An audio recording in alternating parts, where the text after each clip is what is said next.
야권 서울시장 후보님께 바보가 되지 않으면 망합니다. 지역주택조합 사기 문제 해결을 앙망한다. 지역주택 사기는 좀처럼 우파에서 화두가 되지 않는다. 조선일보 중심의 강남 우파 부동산 관점이 좀처럼 가셔지지 않기 때문이다. 그러나 지주택 사기를 의제화하지 못하는 게 우파의 한계라고 본다. 사실은 강남 우파 주민도 중요하지만 우파의 표는 강남에만 있는 게 아니기 때문이다. 서울 지역의 지역주택 사기를 요약해서 설명한다. 이런 식으로 홍보된다. 서울의 강북지역 어디나 지주택 홍보가 많다. 1. 강북지역의 서울 아파트 값은 평당 3,000에서 3,500만 원인데 1,900만 원이 가능하다고 유혹한다. 엄청나게 싼 주택이 가능하다.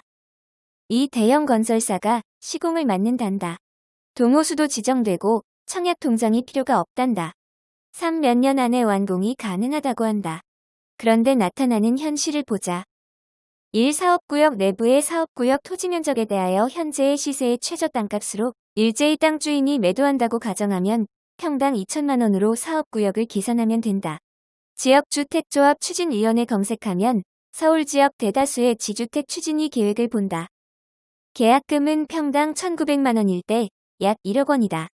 대부분의 서울 지역의 지역주택조합 계획은 그 설계부터 원시적 불능이다. 계약금으로 세대별로 전부 100% 모집할 때 400세대면 400억 원, 500세대면 500억 원, 600세대면 600억 원이 최대치 수익이다. 그러나 대부분의 사업구역은 최저시세로 전부 땅 주인이 내놨을 때 가격이 월등히 더 높다. 그리고 애초부터 불가능한 계획을 짰기 때문에 조합원들이 낸 돈을 만팡지게 쓴다. 지역주택조합 홍보에 상상을 초월하는 금액이 지출된다. 길거리에 누구나 볼 수 있게 보는 것은 홍보비 지출을 예상할 수 있다. 그보다 더 세다. 홍보관은 잘 지었다. 그런데 홍보관에는 아파트 몇 채 값이 들어간다. 지역주택조합은 되지도 않을 기획을 짜고 조합장과 업무대행사가 돈을 빼먹는다. 대부분 특정 경제범죄 가중처벌법 단위의 횡령인데 그게 모두 경비란다. 3. 지역주택조합은 지방권력과 연결된다. 대부분의 지역주택조합 사기는 지방권력의 고의적 방임과 지방자치단체와 조합 간의 서류 주고받기로 문제 부풀리기로 이어진다. 부산 지역의 경우는 국민진당 지방권력과 연결되지만 서울 지역은 지방권력이 더불어 만진당 독점이니까 서울 지역의 지역주택조합의 폐륜적 조직 정리는 지방권력 심판과 같다. 무엇보다 가장 심각한 오해가 있다.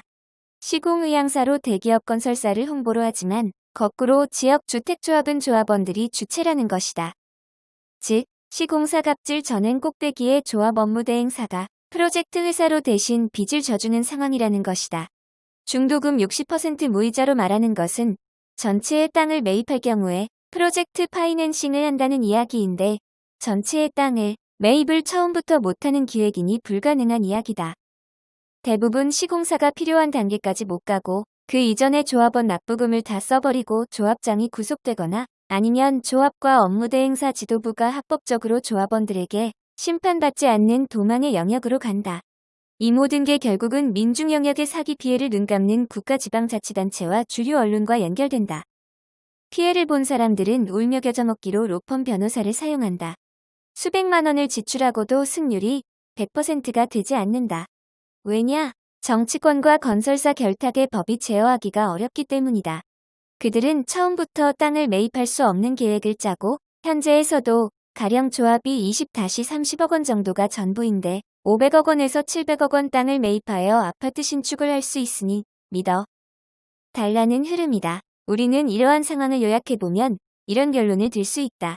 1. 조선일보의 강남 우파 편향의 부동산 관점이 우파 성향의 민중계층에 계속 피해를 가져오고 있다.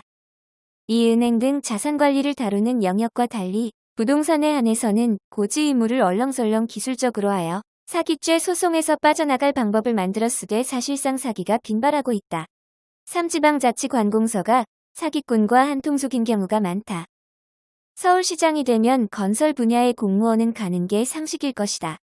그리고 서울의 지방권력은 더불어만진당이 주축이며 더불어만진당은 지역주택조합 사기에 공동불법 행위의 교사 방조죄에 해당되는 지방권력이 가시적으로 짜여졌다.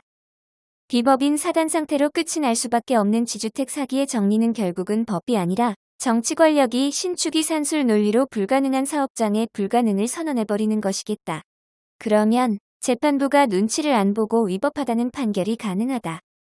더불어 만진당 중심의 지방 권력의 피해자들을 구제하다가 보면 강남 우파 기준의 부동산 관점에 오염된 우파 운동가들의 반대를 본다. 오히려 서울 지역 지주택 피해자들을 생각해보면 엄청난 영역일 것이다. 왜? 서울에서 법은 강남 법원 앞에 로펌 빼고는 믿을 만한 곳이 없나?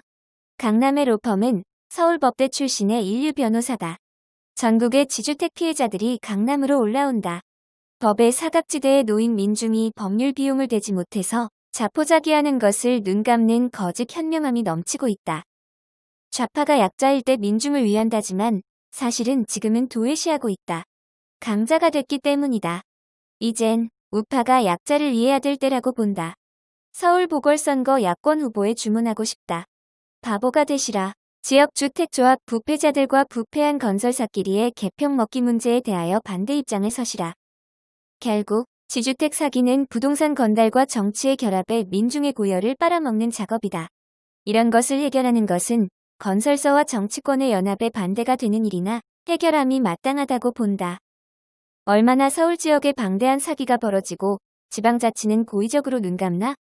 10억 원이 넘어선 아파트가 일반화된 지역에 5억 원대 아파트? 이자 대기업 건설사 참여 주장하지만 그런 홍보가 100이면 100. 전부 사기다. 세 줄 요약. 1. 지역주택 사기의 가장 근본 책임은 지방 권력과 공동불법 행위인데 법으로 그런 공동불법을 정죄하기가 불가능이다.